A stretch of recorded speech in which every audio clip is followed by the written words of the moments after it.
Bom, nós estamos aqui Deixa eu ver aqui então. na cidade de Jacareí. Hoje é o dia 30 de setembro de 2009. Nós estamos na casa do pastor Jonathan. Primeiramente, queríamos saber o nome completo, a data de nascimento e o local onde o senhor nasceu. Jonathan de Oliveira Conceição, nasci em Santo André, no estado de São Paulo, Em que ano? 1957. 57. Pastor Jonathan, o senhor é filho de quem e mãe, pai, irmãos? Um pouquinho. Meu pai, ele foi pastor Lázaro Juvino da Conceição, Uhum, hoje jubilado já. uhum, Trabalhou sempre na região ali de... Não foi sempre, mas terminou ali na Zona Leste, né? uhum, Paulista Leste. uhum, Mas o início do trabalho dele foi na Casa Explicadora, não era pastor, nada, trabalhava lá. E minha mãe gostava muito de desenhar. sim. Então minha mãe até ela tem uma certa história. Ela é criadora do Noguinho, o personagem que depois o Weber Pintos criou os demais personagens. Então nas Uhum, primeiras revistas Nosso Amiguinho você vai encontrar ali a Cartas Enigmáticas do Noguinho. Então com o desenho da minha mãe ali. entendi.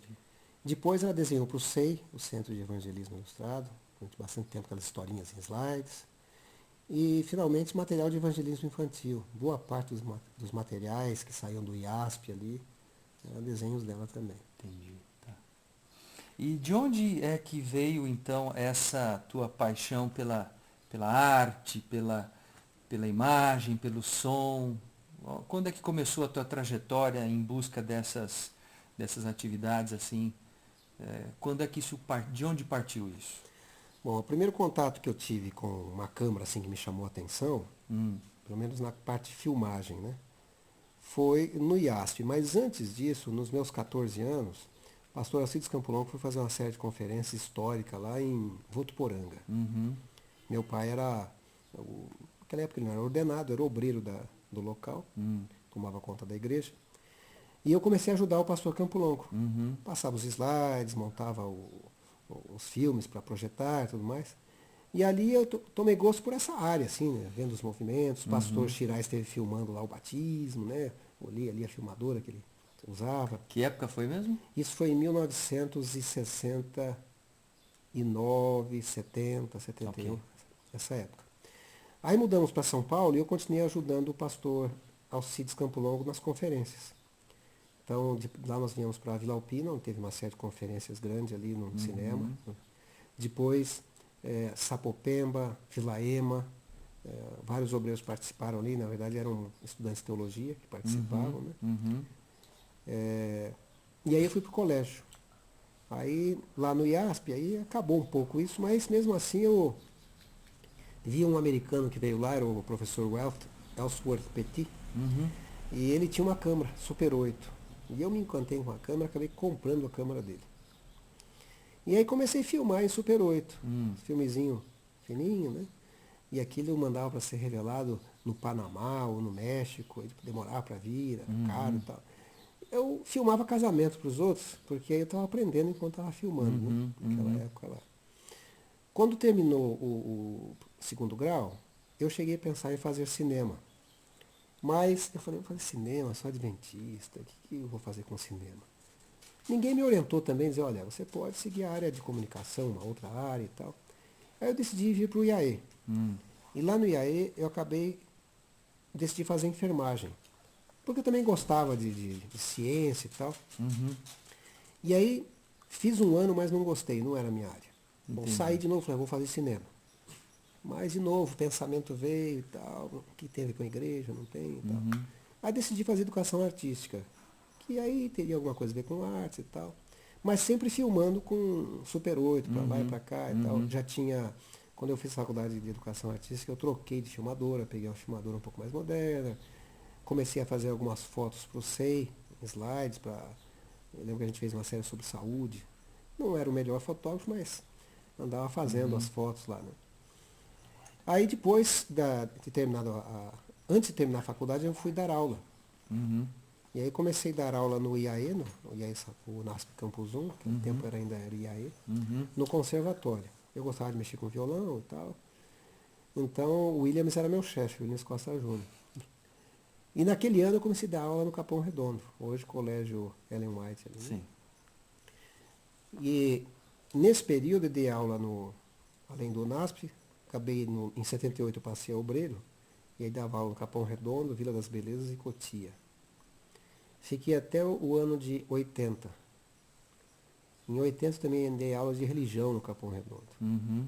Em 81 eu saí e fiz faculdade de música. Eu fiquei um ano trabalhando fora da obra, dando aula só à tarde e à noite para escolas estaduais. Uhum. E eu fazia faculdade de música de manhã. Bom, terminei a faculdade de música e me chamaram logo no final do ano de novo. Eu voltei de novo para nessa época para o Campo Limpo. E aí comecei a dar aula no Campo Limpo, 82, 83. E ali o professor Mário Ritter gostava da área de comunicação. Então nós fundamos o que a gente chamou de CAV, Central Adventista de Vídeos Educativos. Colocamos uma TV em cada sala de aula, tinha uma central de vídeo que mandava os vídeos para as salas de aula, tínhamos uma câmera, naquele tempo surgiu a câmera VHS que podia pôr a fita dentro. Né? E as escolas gostaram tanto que o departamento foi crescendo e começou a servir outras escolas. E acabou absorvendo o SEI.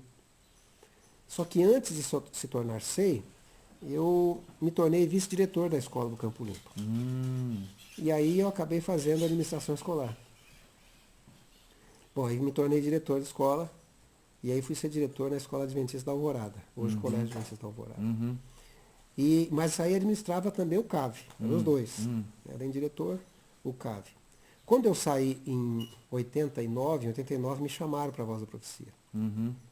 Porque em 87 eu tive vontade de ir para a América, estudar, e eu fui atrás da administração, pedi uma autorização da obra. Eu não pedi auxílio, eu pedi uma autorização da obra para sair, sem assim, se eu não desse certo, voltar, mas se eles achavam que se eu saísse, eles não podiam dar essa garantia, tudo mais. Tudo bem.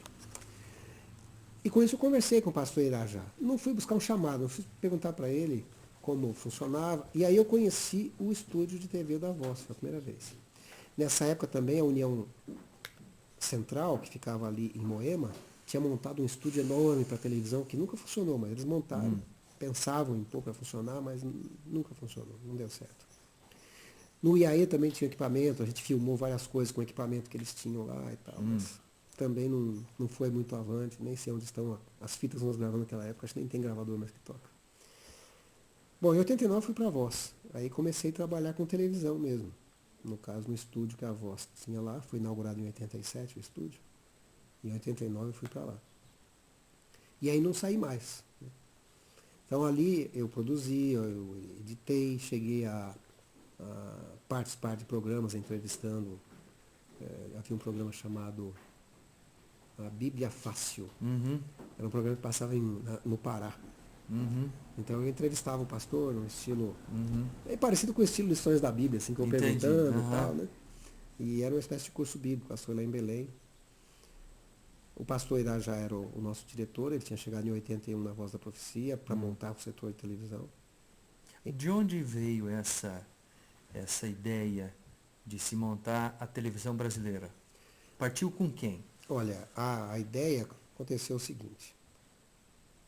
Ainda não era uma ideia de uma TV, era a ideia de um estúdio de televisão.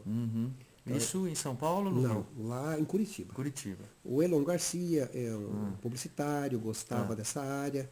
O pastor Irajá, ele era pastor distrital lá em Curitiba. E eles começaram a fazer algo regional. O pastor Anísio também tinha feito algo regional lá no Rio Grande do Sul, em Porto Alegre, num programa... eu não lembro se já era o Gotas de Fé, que é o programa que está no ar até hoje também. Começou mais ou menos nessa época. Mas ele começou como um encontro com a vida. Eu acho que iniciou com esse nome. E aí o pastor Wolf achou que precisava ter eles devem ter discutido em alguma mesa, que devia ter um programa de televisão nacional e tudo mais. Como haviam começado alguma coisa ali em Curitiba, o Elon Garcia, junto com o Irajá, ele falou, Irajá, você vai montar um estúdio de TV.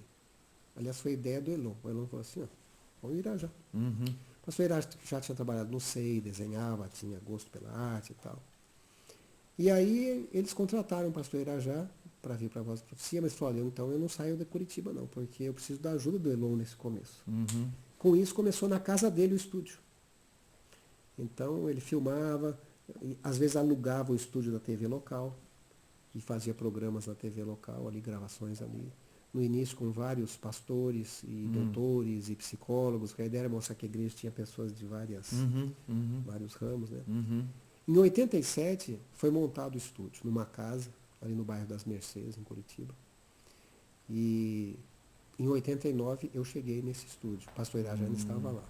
O pastor Irajá ficou até 90. Final de 90 ele foi ser pastor distrital em Nova York. E lá ele jubilou. Eu acho que foi 8 ou 10 anos lá nos Estados Unidos. Ok, tá. E, pastor Jonathan, agora vem uma pergunta interessante. Com relação à sua atuação no sistema de comunicação adventista, o senhor disse que chegou em 89, é isso? 89. 89, né?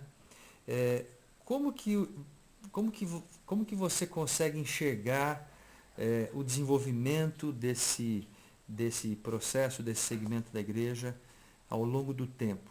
Essas marchas e contramarchas, conte um pouquinho para nós aí, em poucas palavras, como é que Deus conduziu todo esse processo a despeito de visões diferentes dos homens e tal. Fale um pouquinho.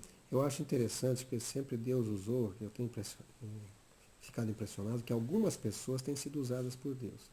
Porque quando chegou esse equipamento, que foi parcialmente doado pelo Dr. Milton Afonso, na época ele deu $25.000 para comprar os primeiros equipamentos de televisão lá da Voz. Até uma vez eu brinquei com ele, falei, doutor, eu achei lá um papel, estava escrito assim, doação do Dr. Milton Afonso para tal, $25.000. Aí eu falei assim, eu dei $25.000? Eu nem lembrava de sentado, né? Eu falei, deu. E ele disse assim, olha, aquela época era muito dinheiro, hein? E o William estava com a gente e falou assim, doutor, ainda é muito dinheiro, $25.000, né? Mas isso ficou preso na alfândega e ninguém se movimentava para tirar de lá. E o pastor Irajá foi atrás, era uma luta da família dele. Então eu vejo assim que sempre foram lutas meio solitárias, às vezes, sabe? Eu olho, por exemplo, o pastor Rabelo, eu tive o prazer de morar no mesmo prédio que o pastor Rabelo morou. Então ele amava a voz da profecia, ele vivia a voz da profecia, aquilo, todo dia estava lá, ele já estava jubilado, mas ia, era o sonho dele, ele construía aquilo lá. Mesmo alguns oradores que passaram por lá e fizeram histórias, o pastor Robert Conrad, ele amava aquilo lá, ele fazia como se fosse a casa dele ali. Né? E nós tivemos assim, algumas pessoas que se gastaram por esse departamento.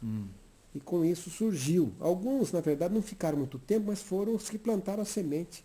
Eu vejo, por exemplo, o pastor Erlo Brau, com a visão dele de colocar ele abraçou o Está Escrito, que chegou depois, né, na Voz da Profecia, mas acabou se separando, se tornando uma instituição, depois juntou de novo com o Sistema Adventista de Comunicação, o SISAC. E ali no SISAC, o Erlo praticamente foi a pessoa que montou a TV Adventista. Que até então não havia um estúdio só, onde a gente fazia programas. Alguns programas eram feitos na América, como o Está Escrito. Outros eram feitos no Brasil, como Encontros com a Vida, Fé para Hoje, Gotas de Fé. Havia outros programas com outros nomes, mas esses eram os principais que entraram. Quando entrou o programa, por exemplo, Encontro com a Vida, ele entrou em rede nacional, no começo, depois foi diminuindo. A mesma coisa com Está Escrito, entrou em rede nacional. Agora uma pergunta que muitas pessoas fazem. Por que nós não chegamos a ter um canal aberto? Bom, agora nós temos. Naquela época. Eu acho que faltou, quem sabe, um pouco de visão, porque mesmo quando entrou o pastor Rabelo no rádio, você vai encontrar pessoas que eram contra os programas de rádio. E se você der uma olhada nas revistas adventistas da época, havia alguma crítica quanto ao programa, mesmo na revista adventista ali. Cuidado com o rádio, que o rádio é algo mundano e tal, né? Então não conseguiam visualizar que aquilo, o objeto não era mundano, na verdade. Era um objeto de comunicação. O que você põe ali que pode ser mundano. Então, mesma coisa com a televisão. Com a TV foi a mesma coisa, entendeu? A TV era um objeto mundano. Houve uma resistência muito grande. E quando o pastor Campo Longo foi nomeado para ser o orador do Fé para Hoje, ele abraçou, e mesmo quando a obra se retirou, porque houve um momento que a obra ficou meio à parte, ele continuou, buscou dinheiro e tal, e patrocínio. O fato que Fé para Hoje praticamente nunca saiu do ar. Mesmo quando a TV Tupi fechou, ele foi para Araraquara, no TV Morada de Sol, depois voltou para Bandeirantes, a gente fazia 1 minuto. Aí nós fazíamos lá em Curitiba. Foi para hoje 1 minuto, que é o que ele podia pagar.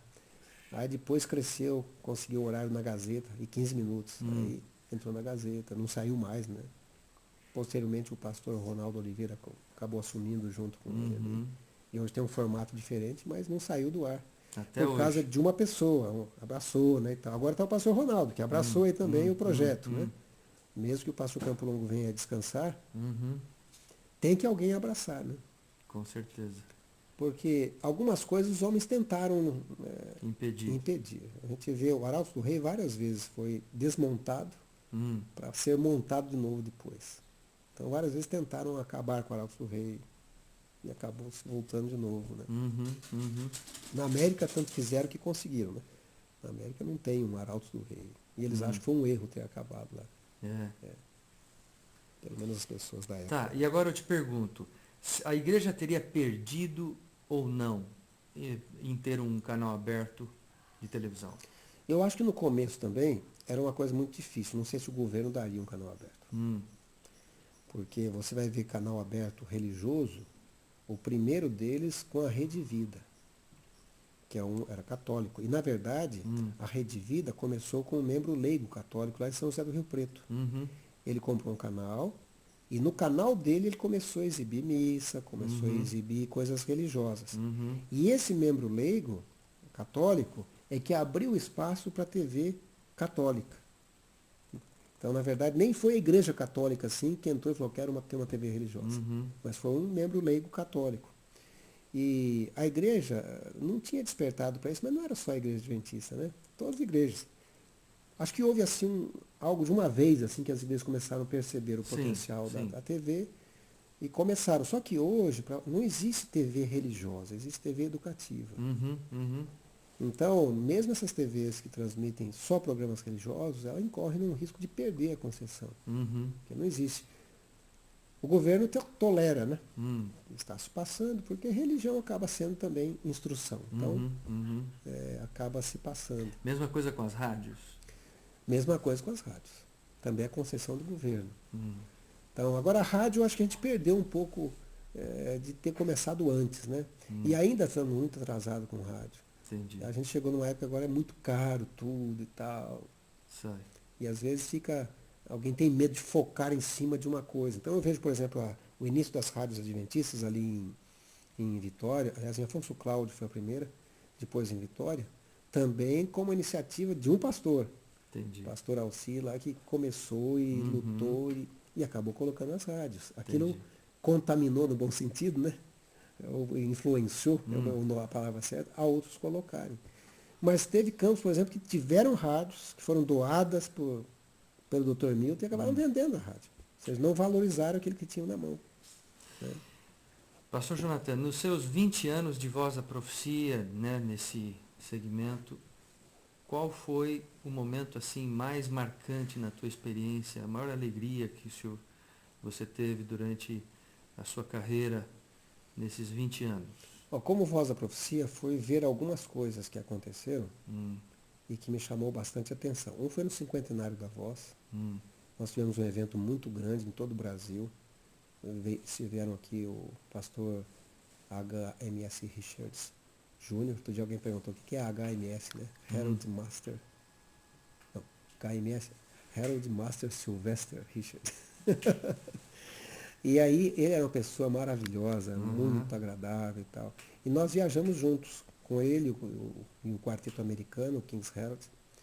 E eu tive a oportunidade de viajar com eles ali por Salvador, depois foi Recife, depois fomos a Belém do Pará. E em Belém nós tivemos o maior público que eu já filmei no Brasil, com um batismo enorme também, São Luís, Maranhão também. Mas em Belém nós tínhamos cerca de 30 mil pessoas no estádio. Nossa. Muito cheio, né? Isso tem imagem filmada. Não sei se está boa ou está ruim, mas tem lá as imagens filmadas. E um batismo, o maior batismo que eu filmei foi o batismo que aconteceu em Manaus. Nós tivemos cerca de um batismo de 800 pessoas, 800 e poucas. E São Luís, na mesma ocasião, 600 e poucas. Nesse período de 50 anos. De 50 anos. Então, Isso foi em 1993. e 93. É. Então isso marcou muito. Uhum. E eu tive o privilégio, na ocasião, de participar da primeira transmissão ao vivo da igreja, de televisão, do Brasil para os Estados Unidos, que foi a transmissão do cinquentenário da Voz, ali no ginásio da Portuguesa. Nós temos isso em vídeo também. Então, canta-se ali os dois quartetos, o americano e o brasileiro, junto com o Del Delker, né? Uhum. Tem um sermão do pastor Richards. E isso foi transmitido para os Estados Unidos. Tem gravado também? Tem gravado também. Isso foi transmitido para os Estados Unidos. Então foi a primeira transmissão adventista de TV ao vivo, via satélite, no Brasil. Né? Inclusive tem umas fotos, até eu passei para o pessoal, tenho escaneado, até posso até mostrar para você. A gente amarrou o micro-ondas com arame, que mandava o sinal para a torre da Embratel, lá na Paulista, e de lá ele mandava para o satélite. E quando o americano, o pastor Warren Judge, viu aquele micro-ondas, falou assim, mas isso vai funcionar? Eu falei, vai, pastor. E aí ele viu que o sinal funcionou, eu falei, bom, se está funcionando, tá bom, mas amarrado com arame, né? A segunda transmissão ao vivo que eu participei da igreja foi na Conferência Geral da Holanda. Aí foi o contrário, foi da Holanda para o Brasil. Uhum. Então foi assim emocionante participar também. Eu estava lá na Holanda, a gente fez mais de meia hora de jornalismo, cerca de 1 hora de jornalismo, a gente entrevistou as pessoas, criou ali um jornal do que estava acontecendo. Né? E aquilo marcou muito a igreja. E aí depois vem a época em que se montou a televisão. Então a primeira transmissão adventista, quando a gente pôs a fita de vídeo e deu o play, porque não foi ao vivo a primeira, as pessoas que estavam ali no estúdio, né, em Nova Friburgo, falaram assim, não, vamos ver se está na igreja, está pegando. Aí foram na igreja e assistiram, o pessoal estava assistindo lá, né? E aí voltaram, está chegando lá o sinal, né? Que coisa e tal. Que ano foi isso, pastor? 96. Final de 96. Que foi justamente a NET 96. A primeira transmissão ao vivo do nosso canal, ela ocorreu em Manaus. Foi um culto com o pastor Falkenberg. Então nós alugamos o equipamento da Globo, lá de Manaus, alugamos a parte satélite e fizemos uma transmissão de lá. A segunda transmissão ao vivo, também usando equipamento emprestado, alugado, foi o lançamento da TV em cores da Casa Publicadora, no mês de janeiro de 97, no UNASP Campus 1. E a terceira transmissão ao vivo, agora já usando a nossa unidade móvel, foi um programa de Dia das Mães, que ocorreu em Santo André. Durou 10 minutos. Queimou um cabo. Mas durou 10 minutos. Quase ninguém reclamou, né? Porque era muito pouca gente que assistia, né? Essas foram as primeiras transmissões que a gente teve ao vivo com a TV. Tá bom, pastor. E algum momento assim que o senhor sentiu o conflito entre o sair, o ficar, algum momento duro, de prova, de provação? No meu caso? Na tua experiência vivida. Bom, no meu caso ocorre o seguinte, cada vez que mudava um administrador, isso ocorre em todo lugar, o administrador vem com novas ideias, com novos propósitos. E às vezes o administrador vai para um outro caminho, que não necessariamente o caminho que você imaginava que deveria ir. O primeiro administrador que eu tive quando eu cheguei, eu quase não peguei a época dele, foi o pastor Beleze. Depois veio o pastor Germano Bel. A gente conversava pouco, a gente estava lá em Curitiba, então o contato era bem menor. Aí entrou o pastor Darcy dos Reis. Pastor Darcy dos Reis, como eu já havia trabalhado com ele na educação, então não tivemos grandes problemas e tal. Iam se mudando os oradores também, né? Então o primeiro orador que participou com a gente foi o pastor Conrad, depois veio o pastor Hélio Carnassali. O Hélio a gente viajou, fomos lá para Israel juntos, fazer uma série de gravações. Depois veio o pastor Ronaldo Oliveira. O Ronaldo gostava mais de rádio, naquela época ele não fez quase televisão para voz. Gravamos 50 programas mais ou menos. O Hélio gravou cerca de 100 e poucos programas. De televisão. O pastor Conrad, aí se gravou uns 400, 500 programas. Foram muitos programas. Depois veio do pastor Ronaldo, veio o pastor Neumar Stina. O pastor Neumar Stina, então, ele veio novamente como orador e diretor. E na época dele, no primeiro momento, ele valorizou muito a rádio. a TV ficou muito esquecida. Nessa época, então, a gente ficou chateado, mas eu não posso tirar o mérito do pastor Estina com respeito à rádio. A Voz da Profecia na época dele foi a época que mais cresceu. Então nós chegamos a ter 1000 e tantas rádios transmitindo a Voz da Profecia na época dele. Foi a época que ele pegou, colocou CDs, ele priorizou a Voz da Profecia, montando um estúdio para a voz. O material que estava em fita foi passado para fita digital, para ter melhor qualidade, para não se perder, porque as fitas de rolo começaram a mofar. Sim. Então ele não queria que perdesse aquilo, foi passando. Então, foi um período que a voz cresceu bastante. Foi a época que o quarteto ficou mais tempo a mesma formação, porque acabou se tornando uma família. Foi o quarteto da época dele. Na verdade, foi o quarteto que formou na época do pastor Ronaldo, mas permaneceu com ele, né? Um bom tempo. Mas chegou o momento. A TV também, no segundo momento, ele começou a dar um apoio. Na época dele, eu tive a oportunidade de produzir o programa A Voz da Profecia para a televisão, passava na Band. E também depois de estar inscrito, na época que ele passou 6 meses como orador, está inscrito também. A gente produziu o programa dele também. E quando ele saiu, a gente sentiu bastante, porque a gente queria que ele ficasse, né? E veio o pastor Milton com novas ideias, muitas vezes as ideias não batiam muito com a gente. Foi uma época assim um pouco mais sofrida. Foi essa época inicial do pastor Milton, porque tudo você vai se adaptando, né? Sei. Agora, a principal coisa que o pastor Milton fez foi trazer para São Paulo. Porque aqui em São Paulo é que realmente que cresceu. A coisa foi avante. E com a mudança de administração também da divisão sul-americana, com o pastor Ayrton, ele deu apoio total à TV também. Então isso fez com que crescesse mais ainda. Então, além de estar num lugar que tem mais facilidade e ainda o presidente dando um apoio maior, coisa caminha. coisa caminha. E hoje, qual seria a projeção que o senhor faria para nós encerrarmos a entrevista, pastor? Qual seria a projeção que o senhor poderia fazer a nível de igreja, com o sistema da Adventista de Comunicação? Quais são os desafios que temos pela frente? O que nós precisamos? Quais são os rumos? A gente tem que aproveitar o tempo em que a gente está sendo... que temos a oportunidade de abertura de colocar a TV. Porque isso vai se fechar. Não creio que isso vai durar muito tempo, não. Porque está havendo um excesso de TVs e rádios religiosas. E isso começa a incomodar alguém, começa a haver crítica e tudo mais. Então pode chegar um momento em que o governo acaba caçando essas emissoras. E onde a TV ela tem entrado, nós temos crescido bastante. Eu olho, por exemplo, Capim Grosso era uma cidade na Bahia que tinha 3 igrejas. A cidade não é muito grande. 6 anos depois, a TV entrou lá em 98, não, 2000 por aí, a TV entrou lá, não sei exatamente a data precisa, mas eu sei que 6 ou 7 anos depois, de 3 igrejas pulou para 11 igrejas, numa cidade pequena. Então a TV lá fez diferença. Aqui mesmo no Vale do Paraíba, quantas pessoas têm vindo para a igreja por causa da influência da televisão? Alguns não vieram para a igreja, mas admiram a TV, assistem, e a semente vai sendo plantada, né? Sim. No momento. Mas já há como ter a visão da influência da televisão. Sim, eu ando pela rua, às vezes a pessoa vem e fala assim, ô pastor, tudo bem? Olha, eu sou católico, mas assisto o seu programa, gosto muito, estudar a Bíblia e tal.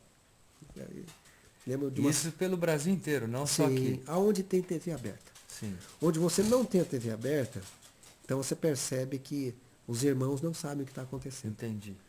Aí você chega, e às vezes alguns conhecem, porque tem um Sky em casa, alguma coisa assim.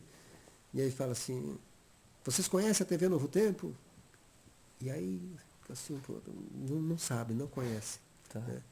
Então, infelizmente, tem muito lugar que não conhece ainda. Nós temos aí muitas cidades onde está aberto. E você crê que a colocação do canal na Sky foi uma coisa boa, estratégica ou não?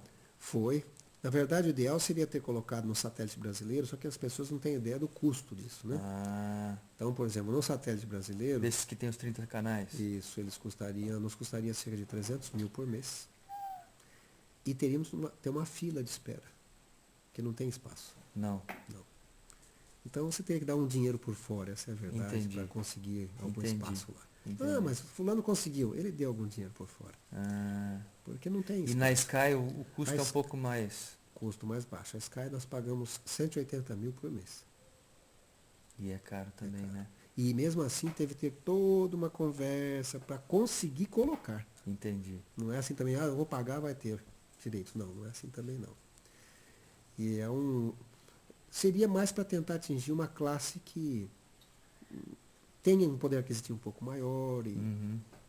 a chance de entrar na casa dele, né, que Entendi. talvez não entrasse de outra maneira. Tá bom. Muito bem, amigo. Agradecemos a sua entrevista aí, o seu trabalho e desejamos que você continue sendo usado por Deus nesse teu novo desafio aí. Obrigado. Muito obrigado por tudo. Muito bom, rapaz. Olha aí, ó. Vou fechar isso aqui. Nunca falasse da iPod. Ah, isso aí é o seguinte. Isso é coisa de irmãos, viu, rapaz? Tô cansado, já perderam a paciência, né? Ficaram o dia inteiro. Filho, ó, só um minutinho. Nós já estamos indo embora, tá? Quantos minutos deu de entrevista? Deu meia hora. Ficou legal, não ficou? Vai ser gravado e vai ser colocado na nossa página. Viu? Se você permitir, né? Isso aqui é história.